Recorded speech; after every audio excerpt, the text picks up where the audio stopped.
Hi, ladies. Good afternoon. Jaki Sabourin here, and today we are going to be talking about starting over after 50 and specifically getting over a breakup, how to get over a breakup.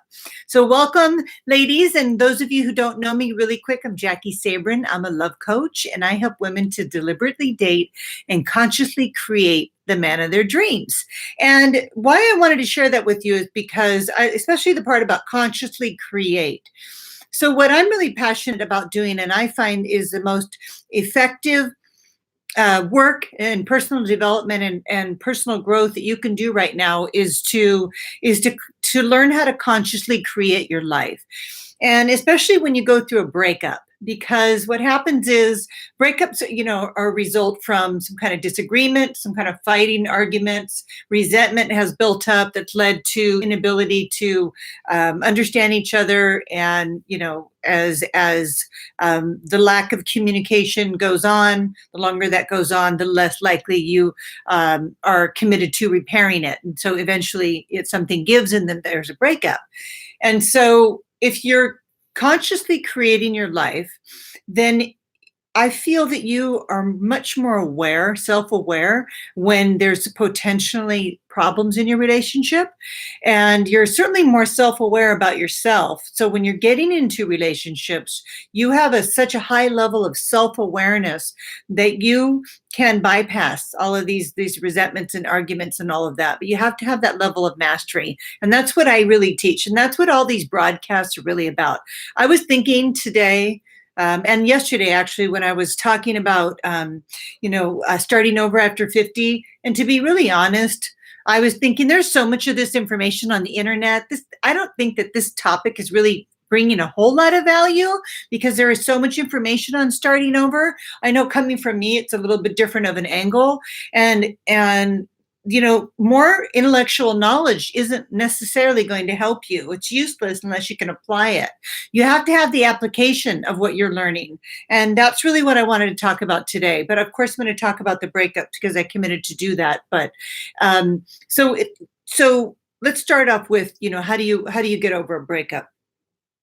So it just depends on how much time you want to spend in the pain. A lot of people resist, go through a long grieving process. And I'm not saying that there's any type of time limit on a grieving process. I can't tell you how long that's going to be for you. But what I can say is that I certainly don't want to spend a lot of time in a grieving process in terms of a breakup. And so I would be looking for the fastest way to feel better. And so the reason why it takes so long for a lot of women and men to get through the grieving process is because there's resistance. The resistance to feeling the pain of the breakup. The resistance is there to wanting to start over. The resistance of evaluating your contribution in the breakup. There's so much resistance to looking at what you did, your involvement in it, and what your next steps are, because there's a lot of fear that comes up, right? If you have a breakup, it represents a loss, and your mind starts to look for ways to quickly to fill that gap. So you experience a amount of fear. Let's just say you go through a breakup and all of a sudden you're in a paradigm shift. It's like an identity crisis. Now what am I going to do? And so a lot of fear comes forward, like, I don't know what my life's going to look like. How am I going to navigate single? How am I going to afford to be single? I mean, all these things start to bubble up to the surface, all these questions that can create a lot of fear in addition to the pain you're already in from the breakup. And so there's a whole bunch of different components to the breakup that you have to address. And by far and away, the most important one is looking at the level of resistance that your mind is putting up that will keep you from moving forward. So that resistance is what determines how quickly you can get over a breakup. Because essentially, I mean, if we look at it, the cold, hard facts and is that if a breakup occurs and you're sure that you want to be done, then it doesn't really need to take that long. It's just our mind wants to hold on to the past, wants to hold on to being right, wants to hold on to the negativity, and so it creates that resistance to accepting the truth so that you can move on. Acceptance is what allows you to move on. Accepting what is as is, and acceptance frees you from that cycle of the blame, shame, victim game. But it's really hard to get into that acceptance space because there's resistance because a lot of times our mind wants to be right. And maybe you were wrong. Maybe your boyfriend or your husband or your partner, whatever, did something that violated the agreements of your relationship, so you were really wronged. But regardless of who's wrong or right, that's really irrelevant if you want to get over it. If you want to get over it, then you have to accept what happened really happened, because the truth does set you free so that you can move on. So I guess my question to you is, how fast do you want to move on? That's going to determine how you get over a breakup. And I remember going out with this one man that I thought was, the cat's meow. I've shared about it. He ended up ghosting me, and I'm not going to go through the whole story. Anyways, I thought this guy was maybe the one. I was very enamored, and unconsciously thought I was falling in love. And really, when I look back now, I'm like, oh my gosh, I wasn't even present, because I had an idea of what I wanted, but he wasn't meeting me there. So my mind was making up a whole story about him and me that wasn't even reality. So when he pulled away, I was shocked. But really, when I took time to reflect, that it was there all along. All the pieces were there. I just was not willing to look at the truth, because I'd fabricated an idea of what I wanted, and it wasn't based in reality. It was based in magical thinking. And that was a really big reality check for me. And it was painful to look at the truth. But here's what I decided. I don't want to stay in this for more than 48 hours. I just decided I'm going to let go of this man. I'm going to release him. I'm going to accept what is as is. He is not ready to be in a relationship. I fabricated a lot of the pieces. And instead of holding onto the storyline of how hurt I was and that he ghosted me and all of this stuff, I just went straight to the heart of the matter, the truth. I got really intimate with myself about what I was doing and my behavior. And when I really examined it, did that self-inquiry, it was obvious to me that I had, that it was out of balance. The relationship was out of balance. And it wasn't what I was thinking the relationship was. So when I looked at the truth, I was able to set myself free from that relationship and move on in 48 hours. So maybe that sounds a little cold to you, but I was really wanting to attract Michael. I was really wanting my soulmate. I wasn't willing to spend another, 10 minutes, an hour, one day thinking about somebody else that wasn't in a relationship with me. I really wanted to let go of that type of neurotic need to avoid the truth. And that's why I was so motivated, because I knew that I could quickly create from a more conscious place another relationship if I was willing to let go of my attachment to the one that I just went through. And so I did. So where does this all start? It starts with my ability to do that self-inquiry. And going back to what I said at the beginning of the call about how intellectual knowledge is useless unless you can apply it. And so that's, all these broadcasts that I'm creating, I've been reflecting on it and thinking, this is great information that you're all getting. And I know that a lot of you are benefiting from it, but the real benefit is the application of it consistently, over and over again, every day, day in, day out. It has to be a way of life. If you want to live your life on a higher level, if you want to play bigger in your life, and I'm not talking about going and achieving some great things, I'm talking about this inner mastery. If you want to play bigger in the world, you have to be able to play bigger inside, because it all starts there. When you get something, comes your way and you get thrown a curveball, you get a phone call in the morning that throws you for a loop. Somebody's sick, you're sick, something happened. You need to have the tools in place in order to cope.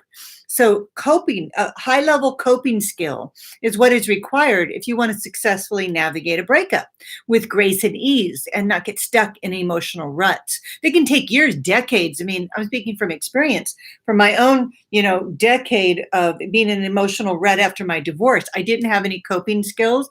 I didn't have the tools, and I was stuck in the storyline over and over, just rehashing it over and over. My gosh, I wasted a whole 10 years of my life doing that. And so that was a big motivation for me to learn the tools that I teach. That was the motivator. It's like, I've got to get off this crazy train. And I'm so glad I did. And that's really what I want to teach all of you. And that's what I teach in my Engaged in the Age 9-month program that starts March 4th. I'm much more passionate about helping teach you the tools that you need that will last you a lifetime than I am about sharing superficial dating strategies. Now, I'm not saying that superficial dating strategies aren't important, and they are, but that's not where my heart is. My heart is to help you to empower yourself so that you can really live your life on a bigger level. So when you get the phone call and you get the curveball, you don't fall down. You're actually able to get out of bed and move forward. You don't fall into a depression. You're actually able to cope at a high level, even when things are not going well. And that's what a visionary is. A visionary thrives at all times, whereas an observer only thrives when things are going well. So we got to get out of this observer mode where we're constantly looking at the problems and start to get into this visionary state where we're not focusing on the problems. We know that they're going to pass if we don't focus on them overly so. We know that there will be a solution within the problem, and we can solve that problem, and then we can move forward. So I know I'm on a rant here. I'm on a rant, but I'm really passionate about sharing this piece with you because I don't want to get off target for what I came here to do. And that do the deeper work. They really help you to transform your whole life, not just your dating life, your whole life. The work that I teach, and I know that you, if you've been following me, you pick up bits and pieces of this throughout my broadcast that I create and all the trainings that I do. But the bigger picture is what we want to focus on, is how we have a higher level of coping, how we stay out of these emotional ruts, and we skill up so that every single day of our life we can live to the fullest, or at least we have the self-awareness to recognize that we need to take a personal day to reflect, not make any decisions on those personal days when we're feeling overwhelmed, but to sit back and reflect and I guess let the dust clear. Sometimes our mind gets so wound up. There's a lot of merit to pausing everything, not making any decisions when you're feeling overwhelmed, not reacting, not getting on the phone and creating a bunch of drama for yourself by calling a bunch of people and spreading the word about your upset. It's sometimes better just to sit with it, sit inside the pain, sit inside the drama in your mind, and just sit there and observe it and watch it. And guess what happens? Very quickly, it'll just go on by. It's like those messages on the bottom of your TV screen. They just start going by if you don't focus on them too much. You're just observing them and you're releasing them. And so I'm going to post a link to the program that's starting March 4th, and I feel like it's in the box below for you ladies, so you can check that out.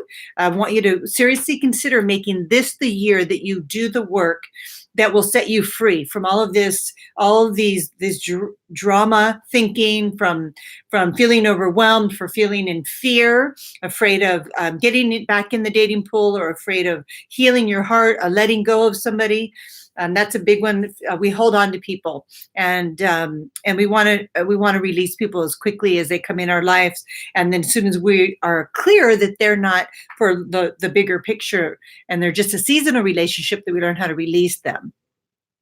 And so back to getting over a relationship. So it really comes down to how quickly you want to move through it, and how willing you are to release your storylines about what happened and get past that and get to the acceptance part and start to focus on what your contribution is. It's really, you can't really resolve what your boyfriend or your husband or your partner did to you. That you can't really get inside their head and know what they're thinking. The only way that you can really overcome it is to focus on what happened for you, how you felt, how it made you feel, where the feelings sourced from, and really getting underneath all of that for you. It's called that self-inquiry. It's called intimacy. Into me, I see. And so when you're looking at being more intimate about the breakup, you have to be willing to be emotionally honest with yourself. That's what emotional intimacy is. It starts with you knowing you. It's your you-ology, your self-ology, your Jackie-ology. You have to know yourself.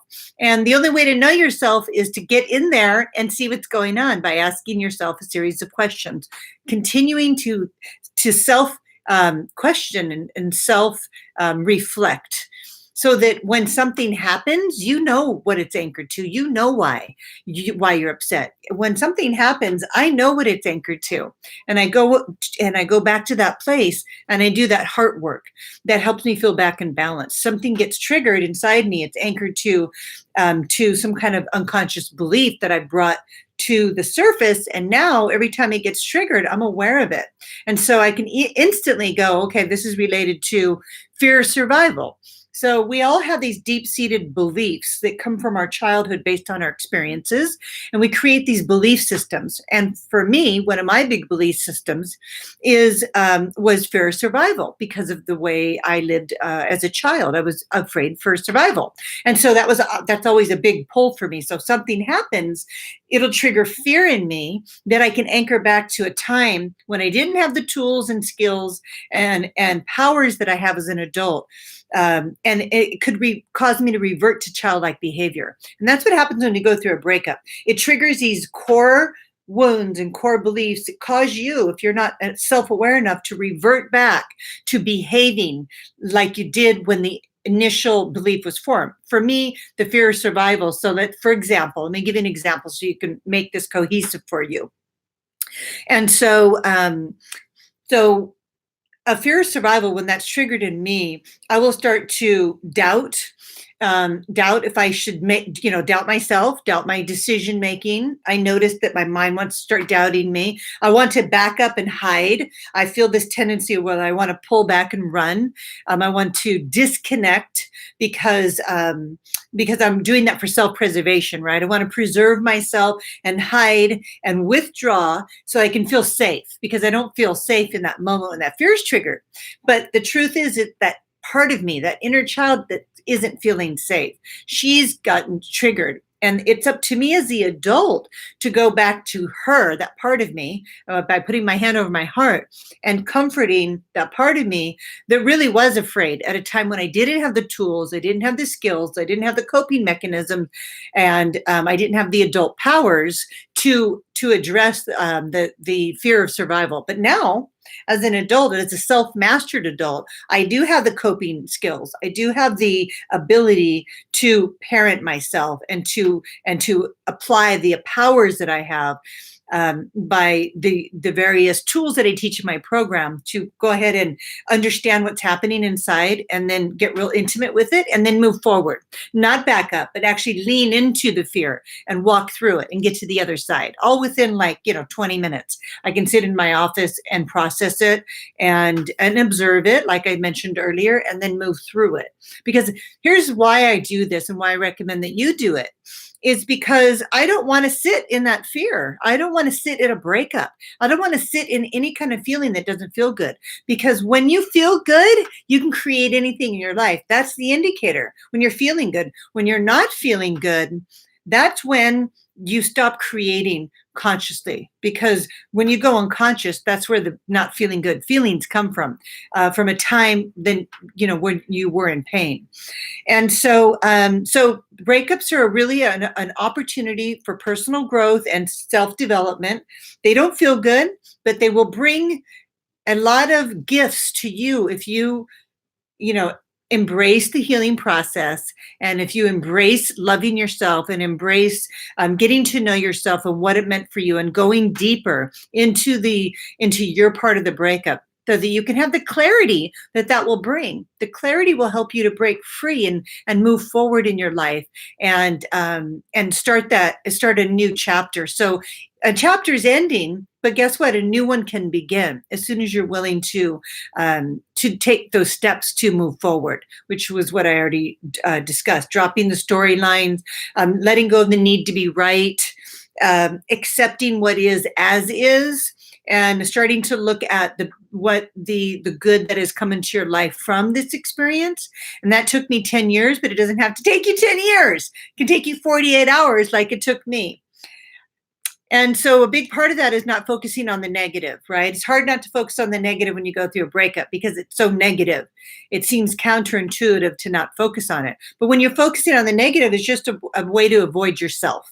You're just all about the self-avoidance. And so we want to stop avoiding ourselves. But we need to have a structure, and we need to have support, and we need to have the environment and specific coping mechanisms in place in order to walk through that. And that's what I'm offering in the Engaged in an Age 9-month program. It's so much more than a dating program. It's about becoming self-mastered, to be becoming that best version of yourself. And the only way to do that is by learning the tools on how to highly cope with the things that happen in life. And the only way you can do that is if you understand yourself. And you know what? Understanding yourself is the most exciting undertaking you can ever do. Understanding me is helped me to love myself, to help me to accept myself on such a deep level, profound level, to really understand how much we're all really capable of, but how much these blocks get on our way from really ever really connecting to our magnificence and to our authenticity and to our uniqueness, how unique we all are, and to really appreciating how unique we each are, and the gifts we each have. But we never get to that point if we can't push back all of those things that we're avoiding. You have to clear all that out so that we can get to that beautiful part of us that exists in all of us. And so I hope this has inspired you. I know it's a little bit off the breakup topic, giving you some tips on breakup, but I really thought that it'd be more worth your while to really dive into all of this. Conversations don't help unless you really are committed to applying and taking action. And so let me see if there's any questions. Right. Yeah. So I'm not into my ex anymore. Just feels a bit lonely because I spent too much time with him. It can be a lonely time. And when you go through a breakup, but it's also an opportunity to recognize that you're really not alone. And I know this doesn't always land well when I say this, but you have you. And why we feel loneliness is because we avoid ourselves, because we've never really satisfied with just being with us, because you don't really know yourself well enough to recognize how wonderful you are and how nice it is to have time to do that work. So sometimes that lonely period can be embraced and utilized so that you can get more intimate with yourself, so that you become so self-aware that you won't ever have another breakup again, that you know yourself so well that you pick your partner really well, and you don't get into that scarcity and lack of, I'm never going to meet anybody. Well, you will meet somebody, but you definitely want to meet somebody when you have a better understanding of what it is that makes you tick, and understanding yourself and what you bring to the relationship, so that you don't go through a breakup and you don't go through a divorce. The only reason I went through a divorce is I didn't have any idea who I was. I was just a product of my environment. I wasn't really a real authentic person at all. I was just doing what I thought I should do based on the people I surrounded myself by and the influences in my life at the time. It never really even occurred to me that there was more until I had a breakup. And then I was like, oh my gosh, there's so much more to me. And I'm so glad, because I was getting tired of the old me. I just wasn't feeling as fulfilled. And so again, that word fulfilled, I really like that word, because we don't feel fulfilled when we're alone, because that other person's fulfilling some of those needs. And then when we're alone, we don't really know how to fill that need without another person. So it's learning to fill your own needs. And those, let's go over the needs. It's our emotional dependency needs, which is our ability to be intimate with ourselves. It's our ability to unconditionally accept ourselves. It's our ability to love ourselves. And it's our ability to protect our boundaries. So those four cornerstones: unconditional love, unconditional acceptance, intimacy, ability to be microscopically honest with yourself. That's what emotional intimacy is. That's having the highest integrity. Can only start when you're emotionally intimate with yourself. You can't even be in integrity if you don't know yourself. Think about that for a minute. That's like a whole nother topic, right? And then boundaries, those four.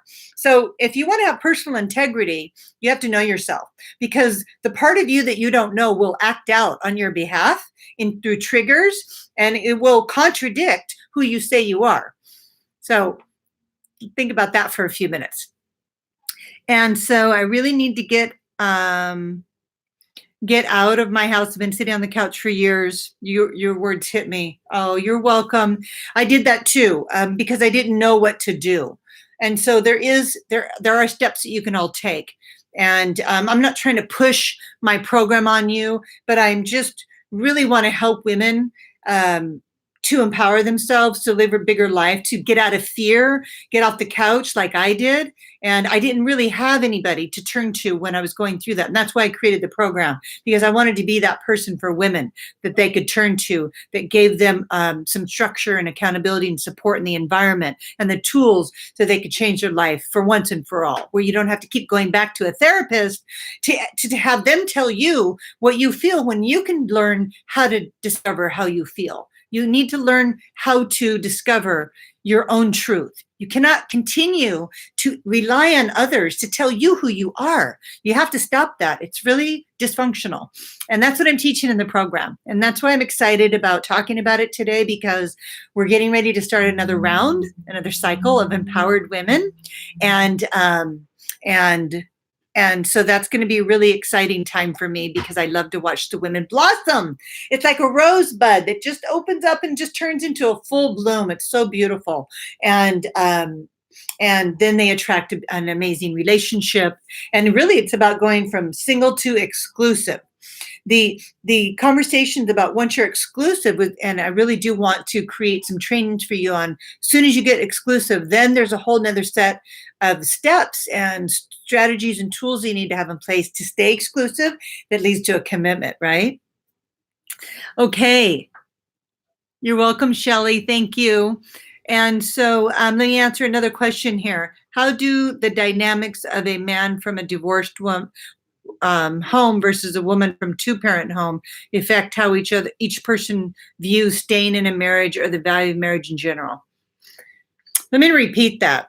How do the dynamics of a man from a divorced home versus a woman from a two-parent home affect how each person views staying in the marriage or the value of the marriage in general? That's a really great question, complex question. But so I feel that the dynamics that you're talking about, from whether you come from a home, grew up with both parents, or maybe you grew up in a single parent, like my mother raised me. I didn't grow up with a father. And so how did that impact my relationship when I married a man who grew up with both of his parents? I'm referring to Michael. And so what really impacts it the most, the dynamic that impacts everything the most, is what happened to me and what happened to Michael, and how we created beliefs and interpreted things as children and then carry that into our adult life. And so I don't know if it's necessarily whether you're a single family or you're raised by one parent or two parents, but it's more about what occurred. For example, I had abandonment issues from my father. When I was growing up, I was abandoned. He wasn't there in my life. And so I took some of that abandonment mentality into my 20s, 30s, and 40s. And so that definitely impacted my marriage. And then I would say that I married somebody my first round. He was raised by his mother, and he had the same type of issue. So we attracted each other based on the core wound of abandonment, not necessarily if he had two parents or not. And so you could be raised by both parents, and maybe the father is distant. He's a vacant father. He works all the time and he doesn't connect with his children. So you would feel like your father abandoned you, even though he was there. So the same issues, the same dynamic can occur. Abandonment issues, intimacy issues, boundary issues. These are all these challenges that we're all overcoming in my program, is overcoming that fear of abandonment, overcoming fear of intimacy, overcoming avoiding to feel safe instead of learning how to address things. So I would recommend that to you is that you get really clear on what the core wounds are that you each have. The more you know about your partner's wounds and inner struggles as a child that are still showing up today, the easier it is for you to help him and not take it personally. And the same token goes for him. The more he knows about your challenges and what has occurred for you and may still be occurring, acting out, like running. Maybe there's a dilemma that happens and you withdraw. Maybe you take off, maybe you leave the house and drive around for a couple of hours like I used to do. And that would be your coping mechanism. Of course, that's dysfunctional for me, right? I can't just keep leaving every time something happened, but I didn't know what else to do. That's my childish behavior. The child would take over and I would get in the car and drive to distance myself from the pain because I didn't know how to walk through it. And so really, I would just recommend looking at your dynamics and where they started and what is the core issues. You cannot resolve these issues unless you know what the core is. So we're working with pulling out that belief system by its roots, that the belief that you're going to be abandoned and so forth. So I hope that helps. I know that was a little bit of a complex answer, but it all comes down to core. What is the core anchor that's driving everything that you do? Like for me, I've already shared earlier on this call, it's fear of survival, right? Anytime a big change happens, that gets triggered, but I'm aware of it. And I know where it comes from, started in my childhood. And it's not relevant to who I am today, but I still have to do the work around it, a little bit of work to nurture myself, to be there, show up for me so that I don't get stuck in that fear-based thinking and then start to go backwards in my life, start to act out in fear and start to dismantle all the hard work that I've spent the last 10 years building up to a level of coping. I'm sorry your girlfriend broke up with you today. Yeah, just be there for you, show up for yourself and nurture yourself. So that's why I need to get with myself and fix me first so I can be open to be loved. Now I love on me all the time. Yeah, so there's nothing wrong with all of you. You don't need to be fixed. You're not broken. I want you to listen to how that sounds. You're not broken. You don't need to be fixed, but you have some incorrect thinking. That's a more empowered way to look at it, isn't it? You have some incorrect thinking. So the work that I'm teaching you is to just going back and filling in the missing pieces of your development. Isn't that exciting? Filling in the missing pieces of your development. There's nothing wrong with you. You've done a lot of right things. Now you're just going to fill in the blanks. You just got to know where the blanks are and how to fill those in. And that's what I'm a specialist at, is filling the blanks, giving you the correct thinking so that you do not beat yourself up and say that there's something wrong with you. There is nothing wrong with any of you ladies. You don't need to be fixed. And gents that are on my channel, you just need to have some new correct thinking about yourself and coping mechanisms. And so, okay, ladies. Yeah, major abandonment issues. You're welcome. Light bulb moment. Great. I'm glad that I'm getting through. If you had a light bulb moment, I would love to hear about it in the chat. When you have an aha, you want to expand on that aha, and I'll give you a little a tool right now. So I want you to run a sentence completion, Daisy, on this abandonment. I'm going to give you an example. So because he was abandoned, so I'd rather you ran it on yourself, but you could do it about your partner. Because he was abandoned, he what does he do? He acts out. He runs away. He distances himself. He gets quiet. He watches TV. So you want to look at the behavior that's happening so that you can identify when he starts to have that behavior, it signals you that abandonment wound got triggered. And then you can reverse that sentence and say, because he withdraws, what do you do? So you look at what his behavior is, and then you can start to see how you're doing this dance. Because he withdraws, I withdraw.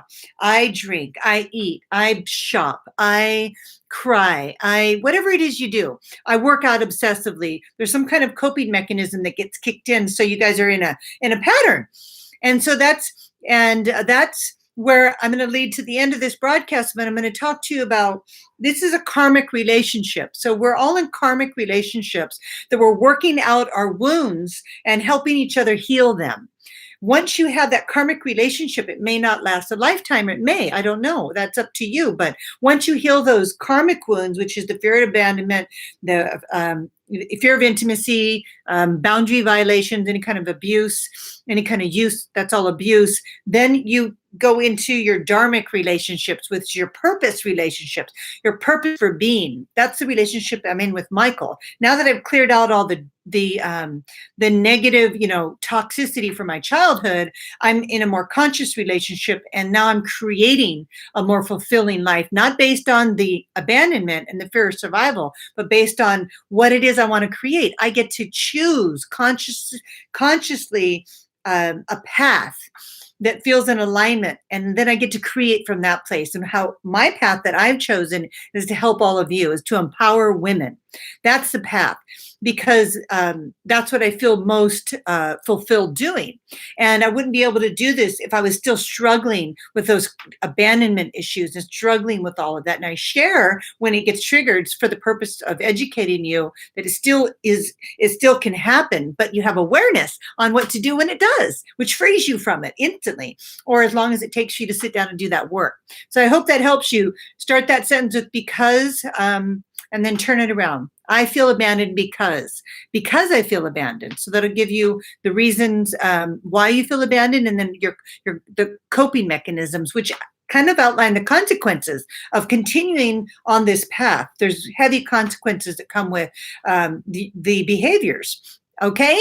All right, ladies. I know this was a much deeper dive than I had initially anticipated, but that's where I'm at. In fact, I'm thinking I'm going to restructure the calls that I'm doing, because I want to talk about, get back to why I'm doing what I'm doing, which is to teach you all a deeper path on healing your wounds and healing your heart so that you can live more fully. And so I'm not going to do a broadcast tomorrow or the rest of this week while I regroup and come up with a series of topics next week. They're going to be more in alignment with really helping you get unstuck and move forward and inspire you to break out of whatever patterns you're stuck in. And then you can find all this dating stuff that you need on my YouTube channel, right? If you look, I have hundreds of videos on so many topics. I don't need to keep talking about the same topic. I just realized that. I think it's a little redundant. So if you have a topic, you can always suggest it in my community on my YouTube channel. I have a community where you can suggest a topic. And on Facebook, you can suggest a topic right here. And between now and then, if you want to subscribe to my YouTube channel, if you're enjoying the content, that would be really helpful, and like my Facebook page, and that way you'll receive notifications when I'm doing a live broadcast, and I'll send you an email out if you're on my database. And if you want to get on my database, you can go to my website, the link's in the box below, jakisabourin.com, and sign up for my blogs, and then you'll be added to my list and receive the weekly emails that I send out about various topics, all related to your personal development, dating, relationships, etc. Okay, ladies. Love your darker base with honey highlights. Oh, thank you. You're so sweet to mention my hair. I'm having such a bad hair week. Okay, truth-telling moment. I love ending my videos with these. So yeah, I'm filling my roots, and this is the little beauty secret, because I want to share the beauty secret. So, when you're getting older, you have some grays, you can fill your roots with all kinds of products. There's a powdery product that you can use and just dabble it on, or sprays. I don't know if you ladies are aware of that. I think you probably are. You've heard this or used them yourself. So it's giving me this effect that I have a darker base, and you know what? I like it. I'm getting back to my roots. So getting my hair done on Thursday, and I'm not going to keep going blonde. I'm going to actually back up a little bit, get back to the darker, so that my hair can heal, because it got really dry and frazzled from all the highlights last summer. You know how we are. We like to keep changing our hair out, but you can only do that for so long without the consequences. So thanks for mentioning that. I'm just straightening it right now because I don't want to use all the heat to curl it. Okay, ladies. On your nails, the shade. Oh, this is a raspberry. I just love this color. It's like a raspberry. So pretty. You know how I decide my nail color? I go to the salon and I just wonder, what am I feeling? I had enough energy this week to have a bold color, but a lot of times I have to do neutrals to keep myself kind of in a neutral, low. I don't know what it is, but when I'm typing with my hands, if the color is too bright, it really bothers me. Isn't that crazy? We all have our little things that we do. Hi, Nancy. Hi, Lisa. So nice to see you. You need to help breaking your toxic patterns and triggers. I'm your girl to help you with that. let's kick those toxic patterns and triggers to the curb. And maybe that's what we can talk about, is how to kick those toxic patterns and triggers to the curb. I'm going to write that down. Yeah. Okay, ladies, I hope this was helpful. And just remember, I'm always sending you so much love. Thank you for the recommendation, Lisa. Love you. You guys take care. I'll talk to you next week, okay? Bye.